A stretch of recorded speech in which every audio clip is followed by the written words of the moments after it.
सरकार के भरोसे बैठे हैं, सरकार करेगी। 70 साल के बाद 370 हट गया, हम जश्न मना रहे हैं। उस 370 से 10 गुना ऐसे कानून हमने पास होने दिए। हम भोले नहीं कि पूरा देश भी लग जाएगा तो भी कई साल लग जाएंगे।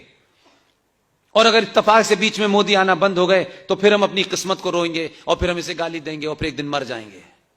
जिन बच्चों को हम इतने प्यार से पालते हैं, इतनी केयर करते हैं, हम उन बच्चों के लिए क्या छोड़ के जा रहे हैं, यह सोच के भी हमको डर नहीं लगता है।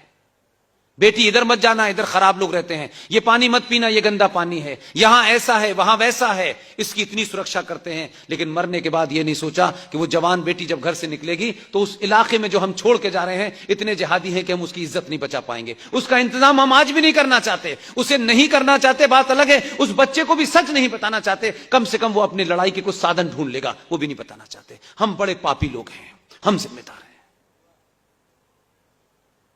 इसलिए मोदी आए, 700 साल के बाद 370 हटेगी, तब तक उन्होंने 370 ऐसे कानून बना दिया आपकी पार्लियामेंट में, और उनकी गिनती पार्लियामेंट में कभी 40 से 50 से ज्यादा नहीं हुई। लेकिन वो इस दलाल और मक्कार और लालची समाज को जानते थे। उन्होंने अपनी ताकत से नेताओं को खरीद करके भारत की पार्लियामेंट में वो कानून बना दिए जो बन ही नहीं सकते थे। आपको 370 हटाने के लिए 70 साल लगे, 283 से 303 सीटें लगी, तब जाके 370 हटी। इतने सारी चीजें हैं लाइन से, अभी बहुत सारी चीजें हैं। ये देश और राष्ट्र, जब मैं कहता हूं भारत माता का नारा लगा रहे हो, भाई भारत माता है कहां, मुझे बताओ ना। इस कानून के तहत आपका अपना घर नहीं है। दिल्ली में एक 2 कौड़ी का एमएलए, मुसलमान एमएलए, नोटिस, क्योंकि वक्फ बोर्ड का वो चेयरमैन है दिल्ली का, नोटिस भेज रहा है। और वो ये जानता है कि इस समाज में किसको पहले नोटिस भेजो, अगर वो अवेयर और ताकतवर लोगों को नोटिस भेजेगा तो ज्यादा बवाल मचेगा। इसलिए 85 ऐसी कॉलोनी है जहां कमजोर समाज के गरीब लोग रहते हैं। नोटिस भेज देता है वक्फ बोर्ड से कि आपका मकान वक्फ बोर्ड पे बना है, इसे तत्काल समाप्त कर दें, और नोटिस पुलिस को देता है, पुलिस खाली करा देती है। उन गरीबों की गिनती कोई नहीं सुन रहा, क्योंकि अमीर को तो लगता है हमारे पास आएगा तब देखेंगे। अगर अमीर को अपना घर बचाना है तो गरीब के साथ पहले दिन खड़ा होना होगा, ताकि आग आपके पास ना आए। लोगों ने मुझे इतनी देर सुना,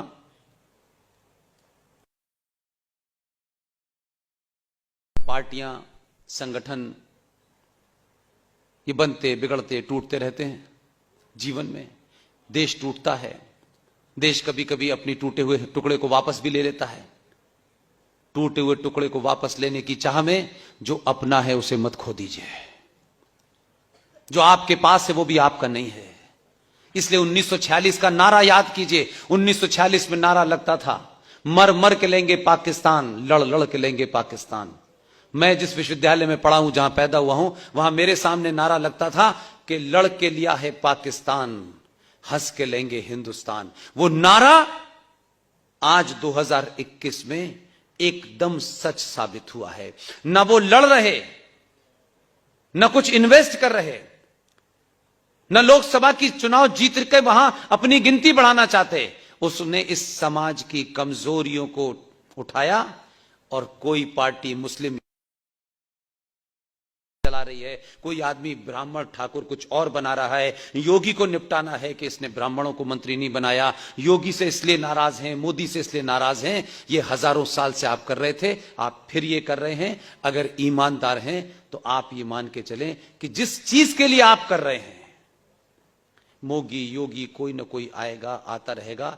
अगर ये समाज चेतन हो गया तो ये राष्ट्र बचेगा, इसकी जमीन बचेगी। हम तमाम सारे लोग अपने निजी स्वार्थों को बाद में देख लेंगे, पहले ये जमीन, ये राष्ट्र की जमीन। और इसमें आखिरी बात कहता हूं ताकि आपको और तार्किक और लॉजिकल हो जाए। आंध्र प्रदेश हाई कोर्ट ने वक्फ बोर्ड के एक मुकदमे को अपने पास लिया, क्योंकि वो जज हमसे भी ज्यादा पागल था, बहुत गुस्सा था उसमें। लेकिन उस जज ने भी वही काम किया जो मोदी योगी ने किया, लेकिन उसकी लिमिटेशन थी। हम इन बातों को सुन के उसमें से अपने लिए जो मैसेज है वो नहीं निकालते, क्योंकि अगर हमने वो मैसेज सही पढ़ लिया तो फिर कहेंगे यार हमने किया क्यों नहीं, हम लोगों को क्या मुंह दिखाएंगे। इसलिए उस बात को मानो ही मत।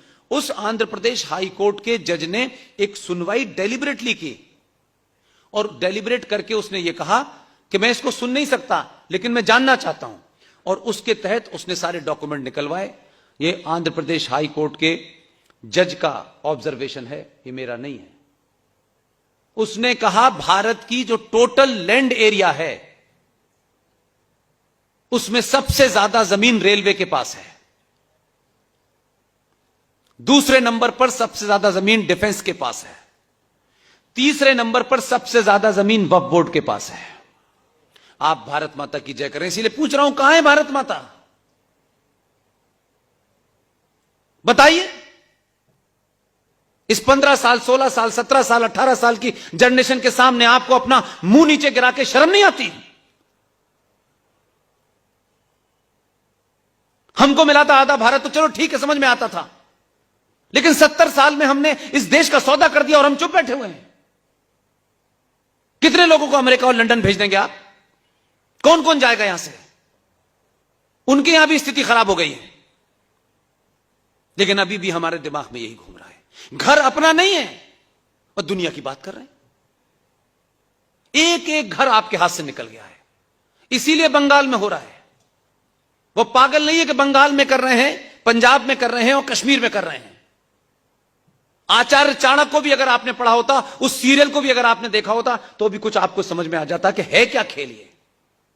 वो ये जानते हैं कि हिंदुस्तान में 90 करोड़ हिंदू हैं, एक साथ सब कुछ करने पे सब जागृत हो जाएंगे, इसलिए एक साथ जागृत नहीं करना है।